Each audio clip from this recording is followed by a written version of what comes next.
Hello বন্ধুরা, আজকে রবিবারের সকালে চাউমিন ছিল আমাদের ব্রেকফাস্ট। সেই পুরোনো দিনের মায়ের হাতের বানানো হলুদ হলুদ চাউমিন। তো গাজর, বিনস, ক্যাপসিকাম, পেঁয়াজ কেটে রেখেছিলাম আর একটু আলু দিয়েছিলাম। আলু ছাড়া যেন পুরোনো দিনের সেই নস্টালজিয়াটা ফিল করতে পারি না আমি, তাই আলুটা ছিল মাস্ট। তো তেল কড়াইয়ে তেল গরম করার পরেই আমি দিয়ে দিয়েছিলাম সব সবজিগুলো, আলু, ক্যাপসিকাম, বিনস আর গাজর।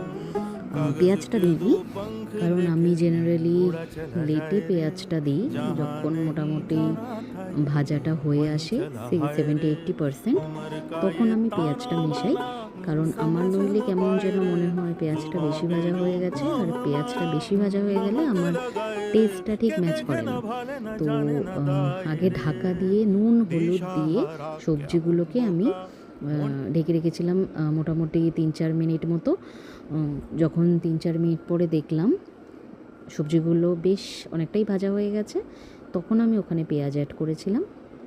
পেঁয়াজটাও বেশ কিছুক্ষণ ভেজে নিয়েছিলাম, ততটাই ভেজেছিলাম যতটা ভাজলে আমার পছন্দ হবে। মানে আমি খুব কড়া ভাজা পছন্দ করি না, তো সেইভাবেই ভেজে নিয়েছিলাম।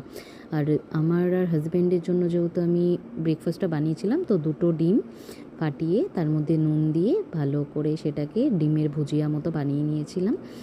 তো যখন ডিমটা প্রপার ভাজা হয়ে গেছে, সেটাকে আরেকবার সবজির সাথে ভালো করে নাড়িয়ে পুরো প্রপার মিক্স করে নিয়েছিলাম আসলে।